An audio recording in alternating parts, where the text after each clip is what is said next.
أعوذ بالله من الشيطان الرجيم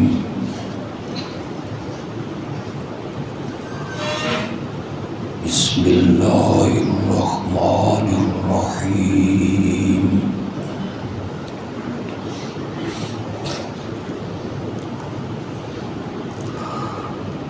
إن الله وملائكته يصلون على النبي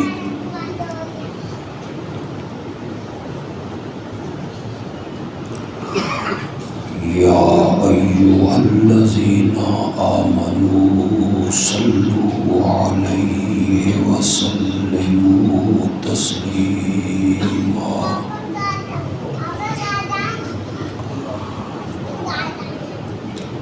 ایک مرتبہ محبت سے درود شریف پڑھ لیں۔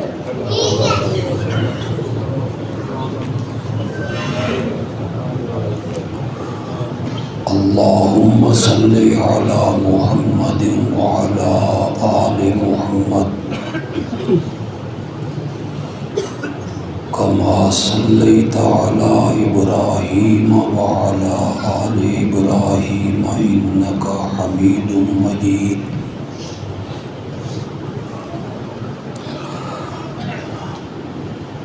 اللہم بارک علی محمد وعلی آل محمد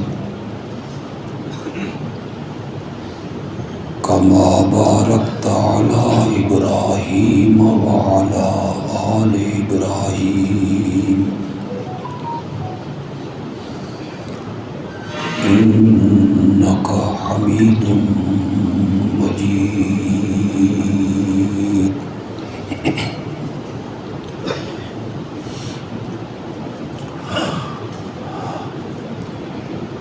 ہم سے پہلے بے شمار امتیں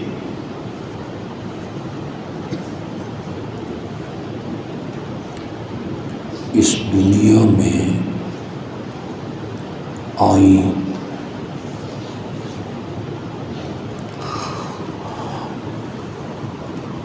ان امتوں کے اور امت محمدیہ کے درمیان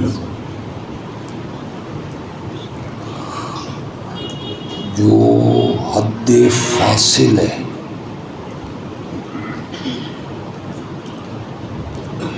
جسے ہم ما بہل امتیاز کہتے ہیں،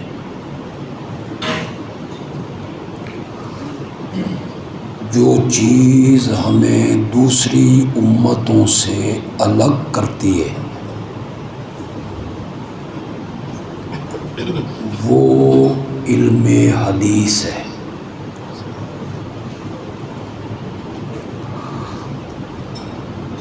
علم حدیث کی وجہ سے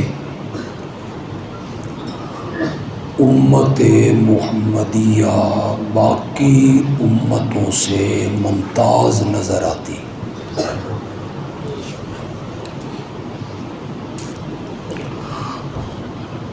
میں کچھ اور آسان کر دیتا ہوں۔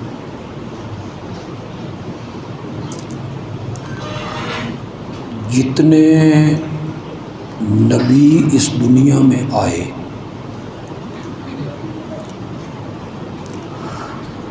کسی نبی کی زندگی، اس نبی کی سیرت، اس نبی کے ارشادات، فرمان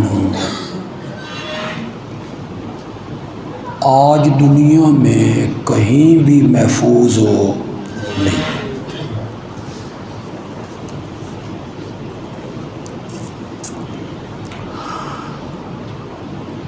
کسی نبی کی مکمل زندگی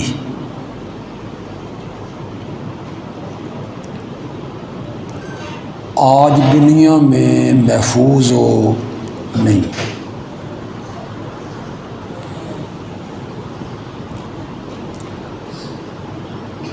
عیسائی ان کے پاس حضرت عیسیٰ علیہ السلام کی پوری سیرت، زندگی، حالات محفوظ ہیں؟ کچھ محفوظ نہیں۔ آج دنیا میں حضرت عیسیٰ علیہ السلام کے متعلق جو معلومات ہیں نا،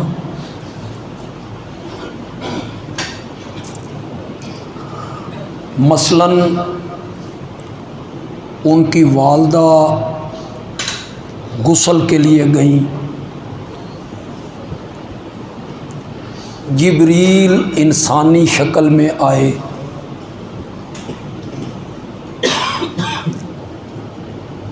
بیٹے کی بشارت دی، مریم نے تعجب کا اظہار کیا،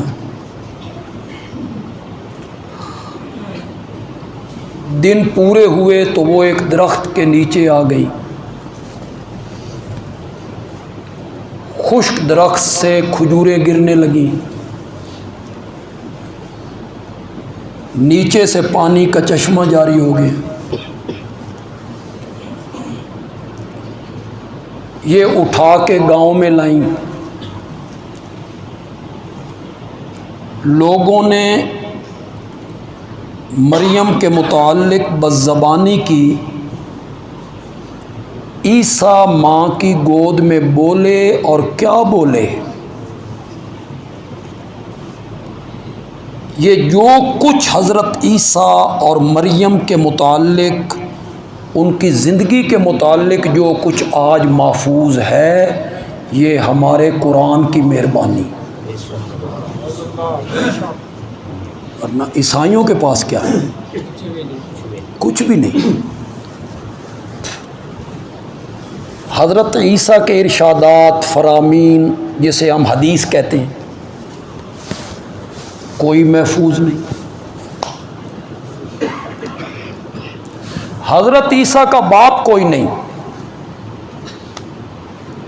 انہوں نے امت کو کیا تلقین کرنی تھی کہ اپنے والد کے ساتھ کیسا سلوک کرو؟ سن رہے ہو کہ کوئی نہیں سن رہے تھے؟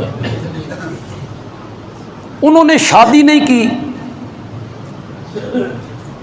ان کی زندگی میں امت کے لیے کیا نمونہ ہونا تھا کہ بیویوں سے کیسا سلوک کرو؟ ان کی پھر اولاد کوئی نہیں، بیٹیاں کوئی نہیں، داماد کوئی نہیں، سسر کوئی نہیں، تو ان کے ماننے والے جو ہیں ان کے لیے ان کی زندگی میں کیا نمونہ ہونا تھا؟ زندگی کے حالات محفوظ نہیں، ان کی سیرت محفوظ نہیں۔ اس کے مقابلے میں میرے نبی کے پیدا ہونے کے دن سے لے کر قبر منور میں سونے تک زندگی کا ایک ایک لمحہ محفوظ۔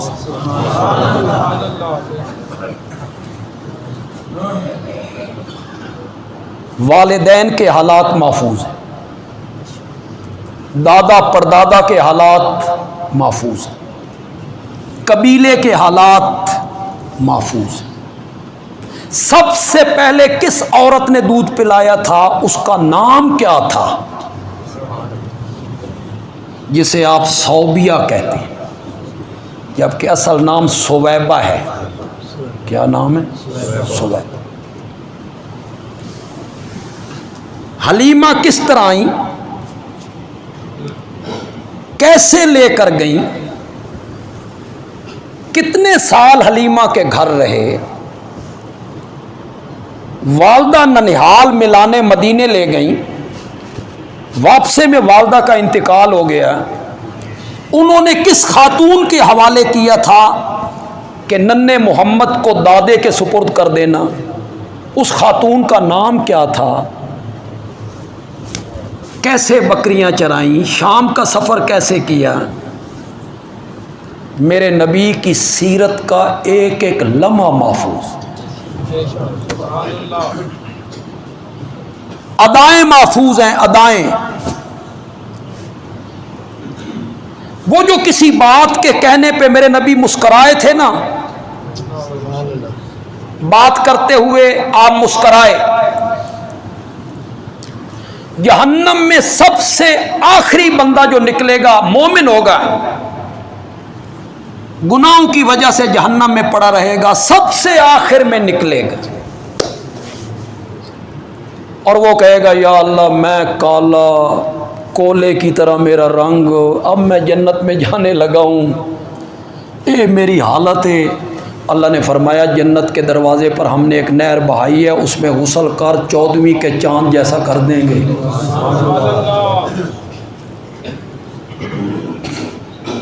اب یہ جنت کے دروازے پہ کھڑا ہے اور کہتا ہے یا اللہ اندر کوئی جا بھی ہے کہ کوئی نہیں؟ یہ آخری بندہ ہے نا جہنم سے نکلنے والا، کوئی جگہ بھی ہے؟ تو اللہ تعالیٰ کہیں گے جس دنیا میں رہتا تھا نا، وہ جتنی زمین تھی دنیا کی اس سے 10 گنا زیادہ جگہ ہم نے تیرے لیے رکھی ہوئی ہے۔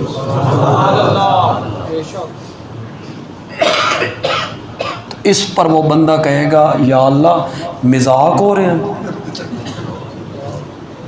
اس کی یہ بات سن کے رب بھی مسکرا پڑے۔ یہاں نبی پاک مسکرائے۔ جب آپ نے یہ ذکر کیا نا کہ رب مسکرا پڑیں گے تو آپ مسکرائے۔ صحابہ نے جب اپنے شاگردوں کو پڑھایا نا، اس حدیث پہ جب پہنچے نا انہوں نے بھی اسی طرح مسکرا کے دکھایا۔ آج 15 صدیاں ہم دور آ گئے ہیں، آج کے ہمارے مدرسے کا جو شیخ الحدیث ہے نا، جب یہ حدیث پڑھاتا ہے نا اسی طرح مسکرا کے دکھاتا ہے۔ مسکراہٹ محفوظ ہو، ادائیں محفوظ ہو گئیں، ادائیں۔ میرے پاس وقت نہیں ہے، میں ذرا جلدی میں ہوں، میں نے بلوال پہنچنا ہے اور مجھے آپ کے وقت کا بھی خیال ہے، وہ میں لمبا قصہ بیان کروں گا تو وقت زیادہ گزر جائے۔ ایک دن نبی پاک نے 4 رکعتوں کی بجائے 2 رکعتوں پہ سلام پھیر دیا۔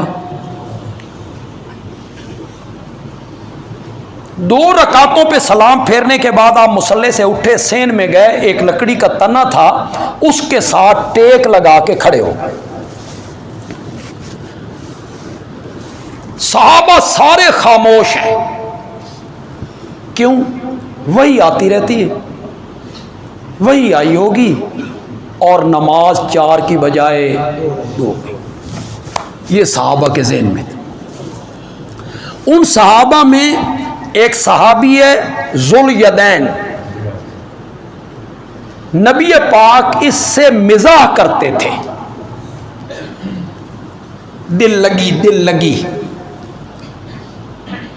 ایک ہوتا ہے مذاق کاف کے ساتھ، ایک ہوتا ہے مزاح ہے کے ساتھ، ہے کے ساتھ، ہے حلوے والی۔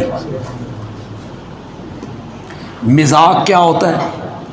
دوسرے کی توہین کر کے ہنسی کا ماحول پیدا کرنا، یہ غلط ہے، شریعت اس کی اجازت نہیں دے۔ مزاح کیا ہے؟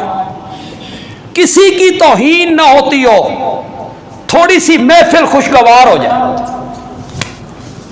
اے نرا صوفی پانوی چنگا نہیں، حضرت اور دے چہرے تے مچڑ پہ ہوئے، نہ کسی نال بولیں تے نہ گل کر۔ نبی پاک ایسے نہیں تھے صلی اللہ علیہ وسلم۔ کھجوریں کھا رہے ہیں، آپ کھجور کھاتے ہیں، گٹھلی حضرت علی کے آگے، کھجور کھائی گٹھلی حضرت علی کے آگے، کھجور کھائی گٹھلی حضرت علی کے آگے۔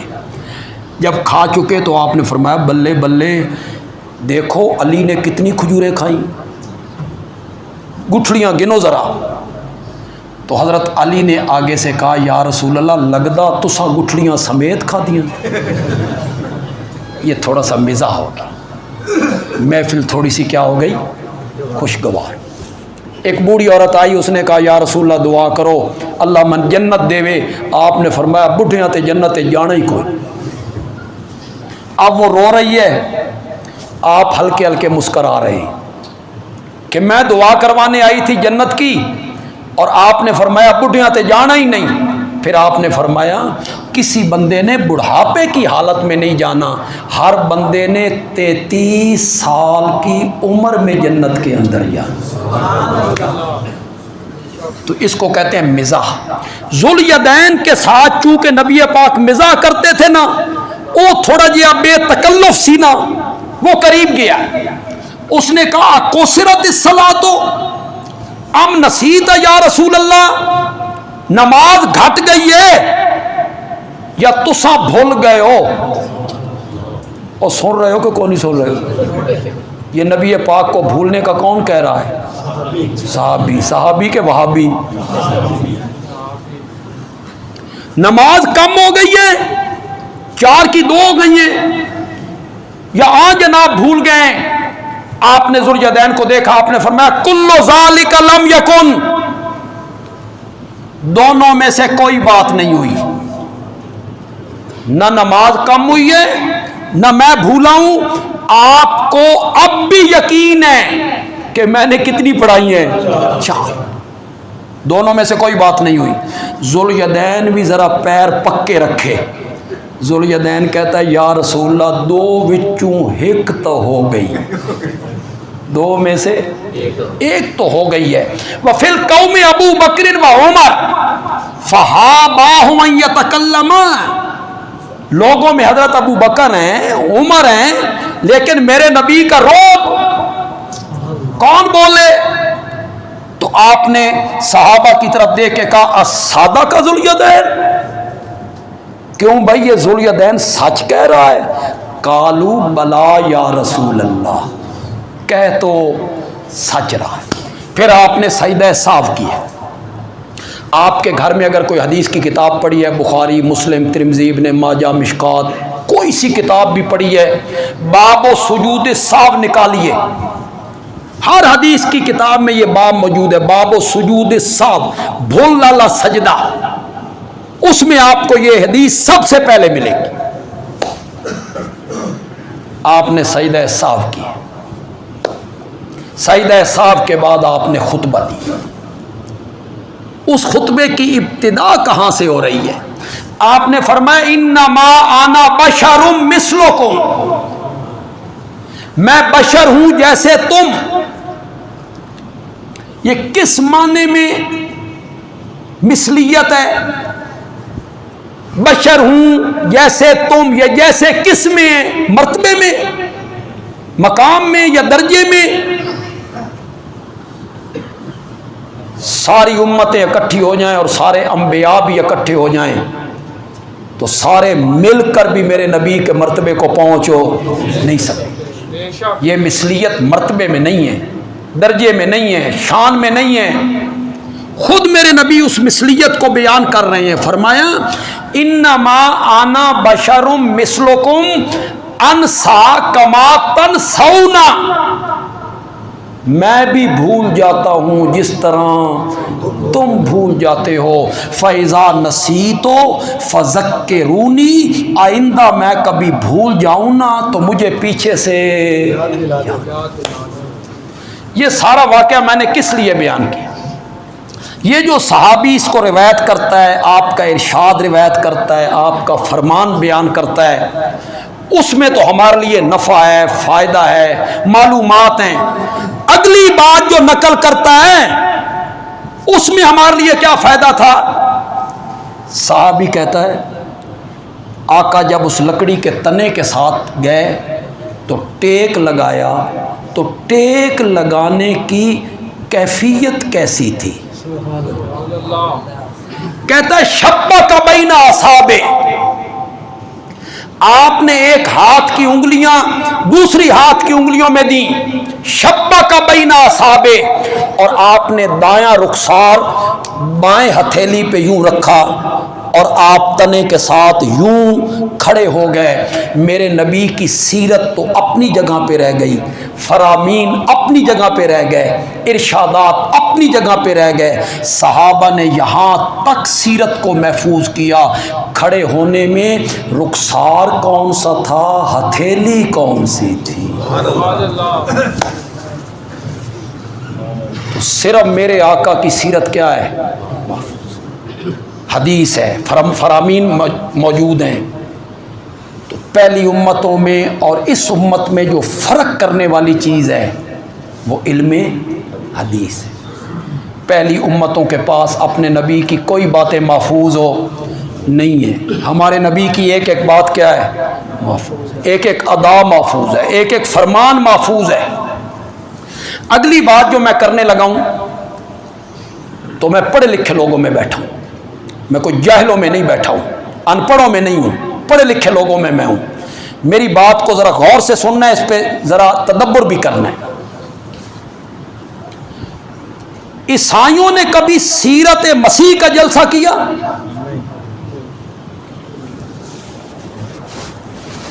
آپ نے کبھی سنا ہو کہ عیسائیوں نے سیرت عیسیٰ پہ کوئی پروگرام رکھا ہو؟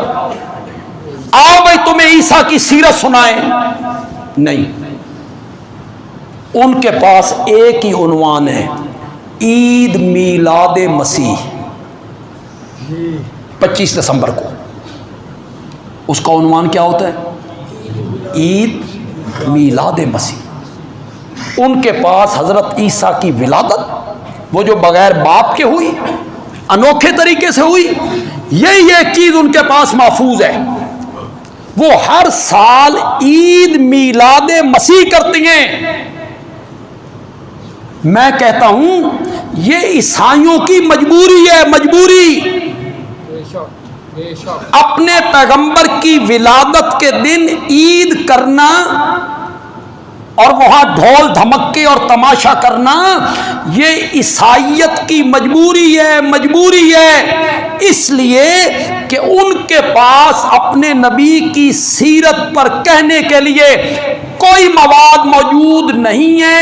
میری یہ مجبوری نہیں ہے، نہیں ہے. میں اپنے آقا کی سیرت ساری زندگی بھی بیان کرتا رہوں تو اس کا حق ادا نہیں ہو سکتا. ان کی مجبوری ہے، میری مجبوری نہیں کہ میں سارا زور میلاد پہ ڈالوں کہ ہمارے نبی پیدا ہوئے تھے، ہمارے نبی کی ولادت ہوئی تھی، ہمارے نبی پیدا ہوئے تھے. ہر نعت خان آئے تو وہ کہے ہمارے نبی پیدا ہوئے تھے، ہر خطیب آئے تو وہ بیان کرے ہمارے نبی پیدا ہوئے تھے، ولادت ہوئی تھی. یہ آپ کی مسجد کے باہر ایک بندہ کھڑا ہو اور ہر گزرنے والے کو کہے اے مسجد ہے، پھر دوسرے بندہ گزرے اس کو کہے اے مسجد ہے، یہ مسجد ہے، یہ مسجد ہے، یہ مسجد ہے. لوگ پاگل نہیں کہیں گے، لوگ کہیں گے کیا کہنا چاہتے ہو؟ کون اس کو مسجد نہیں مانتا؟ کون بندہ ہے جو اس کو مسجد نہیں مانتا؟ چھوٹا ہے، بڑا ہے، عالم ہے، جاہل ہے، شہری ہے، دیہاتی ہے، بینا ہے، نابینا ہے، ہر کوئی اس کو مسجد مانتا ہے. میاں اے تکرار چھوڑو، اے مسیت اے مسیت اے مسیت اے 10 مسجد کرنا کیے. بات تو میں بڑی کر گیا ہوں. میلاد میلاد میلاد، کون منکر ہے میلاد کا؟ ابو جال منکر تھا میلاد کا؟ بولو. مکے کے کافر نہیں مانتے تھے کہ آپ پیدا ہوئے ہیں. یہودی عیسائی نہیں مانتے تھے کہ آپ کی ولادت ہوئی ہے. مدینے کے منافق نہیں مانتے تھے کہ آپ کی ولادت ہوئی ہے. میلاد میں تو جھگڑا ہی نہیں ہے، اختلاف ہی نہیں ہے. دنیا کا کون سا بندہ ہے جو آپ کی ولادت کا منکر ہے، پیدائش کا منکر ہے؟ پھر ولادت پر زور، میلاد پہ زور کیوں؟ کس لیے؟ کہ سیرت نبی کی لوگوں کے سامنے نہ آئے، لوگ واقف نہ ہوں نبی کی سیرت سے. ایک بات کا آپ جواب دیں، چلو آپ سے پوچھ لیتا ہوں، بالکل انصاف سے آپ نے فیصلہ کرنا، میری دھاڑ نہیں کر.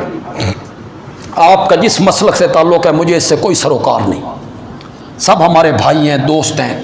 اللہ ہم سب کو صراط مستقیم دکھائے. آپ کی اور میری جو عملی زندگی ہے، عملی زندگی کیا ہے؟ تجارت. عملی زندگی کیا ہے؟ ملازمت. عملی زندگی کیا ہے؟ بحیثیت شوہر. عملی زندگی کیا ہے؟ بحیثیت باپ. عملی زندگی کیا ہے؟ بحیثیت داماد. نماز، وضو، حج، زکوٰۃ، قربانی، تہجد، نوافل، کھانا پینا پہننا چلنا سواری سے اترنا چڑھ، تیری اور میری جو عملی زندگی ہے پیدائش سے لے کے موت تک، خدا لگتی بات کہہ اس کا تعلق نبی پاک کی پیدائش سے ہے یا سیرت سے ہے؟ اگر ولادت سے ہے تو بولو اس کا تعلق کس سے ہے؟ سیرت سے۔ میری اور آپ کی عملی زندگی اس کا تعلق نبی پاک کی سیرت سے ہے۔ ولادت کا کون منکر ہے؟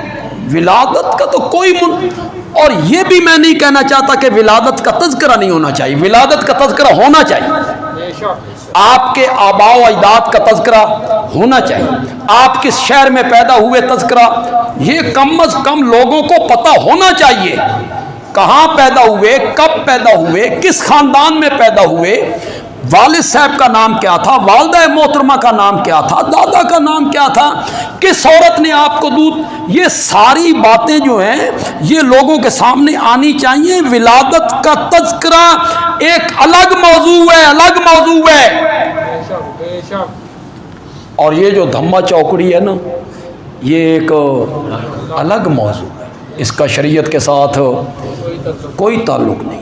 صحابہ سے بڑھ کر نبی پاک کا محب کوئی نہیں ہو سکتا، صحابہ سے بڑھ کر کون محب ہو سکتا ہے، حضرت ابوبکر سے بڑھ کر کون محب ہو سکتا ہے۔ تو میں نے آج کی محفل میں آپ کو یہ سمجھایا کہ پہلی امتوں اور امت محمدیہ کے مابین جو چیز حد فاصل ہے، ہمیں جدا کرتی ہے دوسری امتوں سے، وہ کیا ہے؟ علم حدیث ہے، کہ ہمارے آقا کے فرمان ہمارے پاس کیا ہیں؟ محفوظ ہیں، ہمارے نبی کی سیرت ہمارے پاس محفوظ ہے، ایک ایک لمحہ ہمارے پاس محفوظ ہے۔ یار یہ وضو کرنا، نماز پڑھنا، نیکی کا کام کرنا، عید کیسے منانی ہے، عید پر کیا کام کرنے ہیں، کیا یہ ساری چیزیں نبی پاک نے امت کو سمجھائی نہیں ہے؟ بولو، نہیں سمجھائی یہ ساری چیزیں؟ عید کیسے منانی ہے یہ امت کو نہیں بتایا میرے نبی نے؟ یہ جو عید الفطر ہوتی ہے کیسے مناتے ہو؟ چلو عید کیسے مناتے ہو؟ اسی طرح مناتے ہو، گھروں پہ چراغاں کرتے ہو، 29 کی رات کو گھروں پہ چراغاں کرتے ہو، جھنڈیاں لگا لیتے ہو، کیسے مناتے ہو عید؟ عید اور خوشی کا دن اور تہوار مذہبی جب آیا، شریعت نے اس کے منانے کا طریقہ کیا بتایا؟ نہ ڈھول، نہ ڈھمکے، نہ ناچ، نہ گانا، نہ جھنڈے، نہ جھنڈیاں، نہ لائٹنگ۔ اللہ نے فرمایا آج تیری عید کا دن ہے نا، تو پہلے 5 مرتبہ میرے دربار میں آیا کرتا تھا، آج 6 مرتبہ آ کے دکھا۔ عید منانے کا طریقہ بتایا، آج 6 مرتبہ میرے دربار میں آ۔ عید کی اذان کوئی نہیں، عید کی تکبیر کوئی نہیں، نماز ہے، پوری نماز ہے، آپ نیت کرتے ہیں، ہاتھ باندھتے ہیں، رکوع کرتے ہیں، صحیح پوری نماز ہے، لیکن اس کی اذان کوئی نہیں۔ فلسفہ کیا ہے جی؟ اذان نہ ہونے کا فلسفہ کیا ہے؟ اذان نہ ہونے کا فلسفہ یہ ہے، اللہ کہنا چاہتے ہیں آج تیری عید کا دن ہے، آج تیری خوشی کا دن ہے، پہلے میں تجھے بلایا کرتا تھا، حی علی الصلاۃ، حی علی الصلاۃ، تو تب آیا کرتا تھا، آج میں نے تجھے بلانا بھی کوئی نہیں، بن بلائے آ جا، بن بلائے آ جا۔ مولا کیسے آؤں؟ ناچتا ہوا ہوں، تھیکتا ہوا ہوں، گاتا ہوا ہوں؟ فرمایا نہ، گھر سے نکل اور عیدگاہ کی طرف آ تو تیری زبان پہ ترانہ ہونا چاہیے، اللہ اکبر، اللہ اکبر، لا الہ الا اللہ، واللہ اکبر، اللہ اکبر، وللہ عید منانے کا طریقہ شریعت نے نہیں سکھایا۔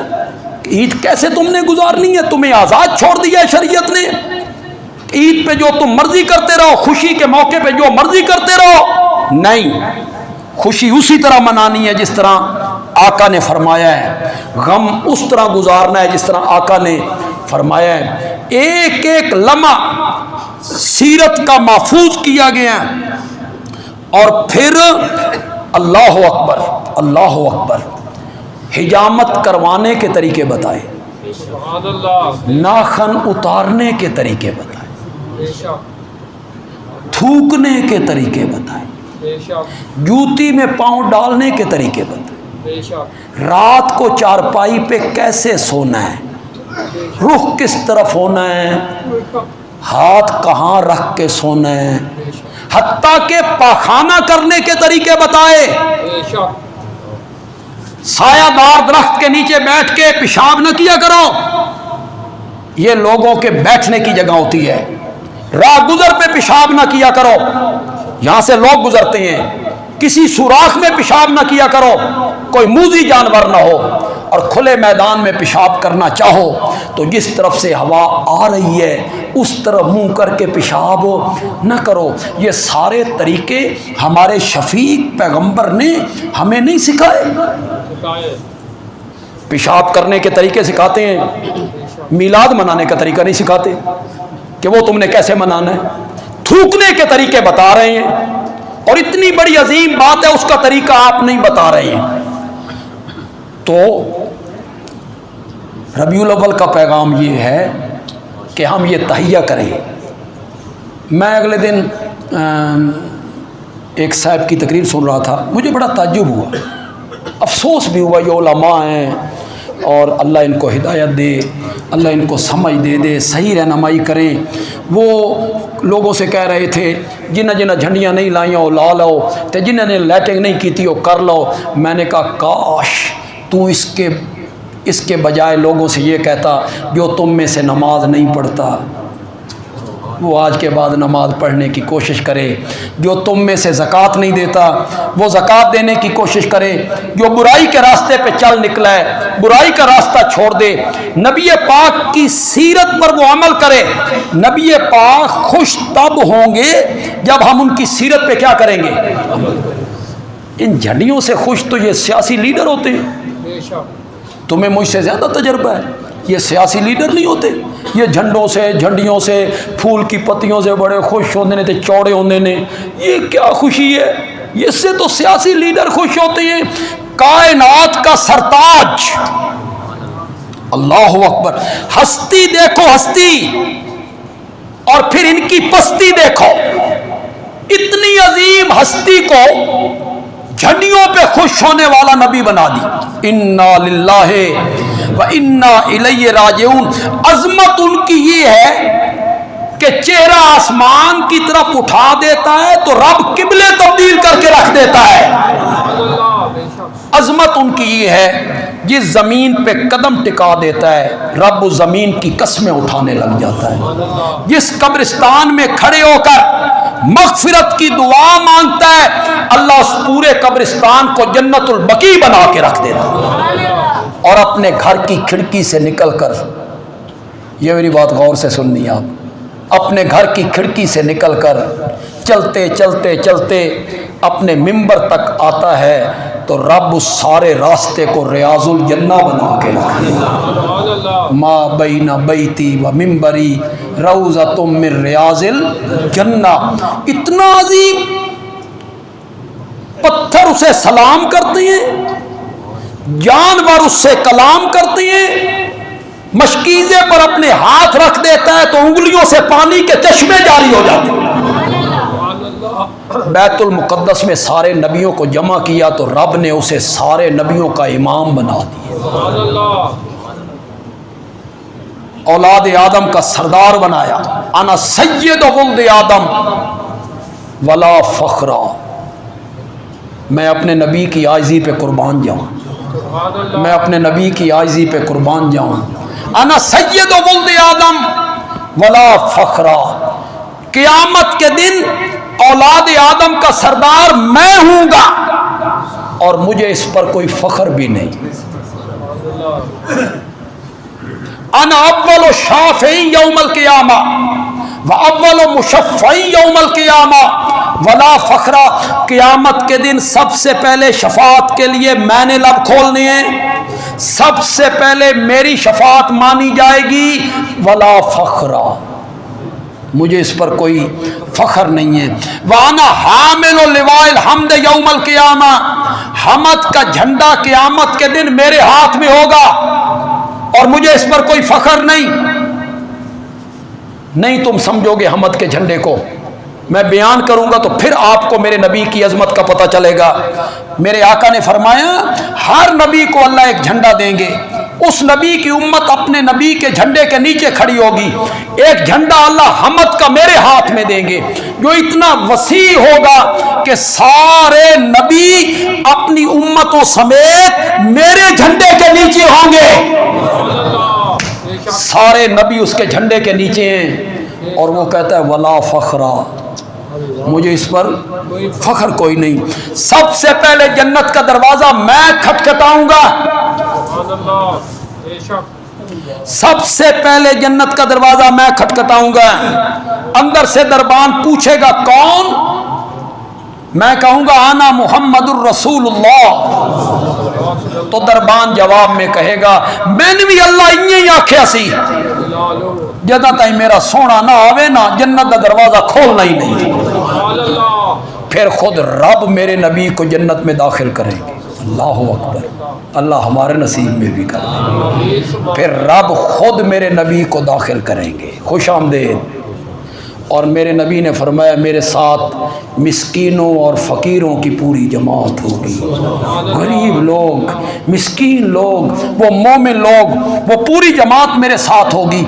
میں سب سے پہلے جنت کا افتتاح کرنے چلا ہے میرا نبی، ولا فخرا، مجھے اس پر کوئی فخر نہیں۔ اتنی عظیم ہستی کو ہمارے دوست کہتے ہیں جھنڈیاں لاؤ نبی خوش ہوئے، انا للہ و انا الیہ راجعون، جھنڈیوں پہ خوش ہونے والا نبی بنا دی۔ وہ جھنڈیوں سے خوش نہیں ہوتا، وہ تب خوش ہوں گے جب زندگی ان کے طریقوں کے مطابق، سیرت کے مطابق گزارو، شادی اس طرح کرو گے جس طرح شریعت کہتے ہیں۔ یہ آسان بات ہے، غلامی رسول میں موت بھی قبول ہے، بڑے کھچ کھچ کے نعرے مارنے، غلامی رسول میں موت بھی قبول ہے لیکن چہرے پہ سنت رسول قبول نہیں۔ موت قبول ہے غلامی رسول میں اور چہرے پہ سنت رسول قبول نہیں۔ نماز کا پابند نہیں ہے، وہ لوگوں پر زیادتی کرتا ہے، ظلم کرتا ہے، لوگوں کا مال کھاتا ہے، حقوق کھاتا ہے، جھوٹی گواہیاں دیتا ہے۔ تو نبی تب خوش ہوں گے جب ہم اپنی زندگی ان کی سیرت کے مطابق گزاریں گے، ان کی سنت کے مطابق گزاریں گے۔ اللہ تعالیٰ عمل کی توفیق عطا فرمائے۔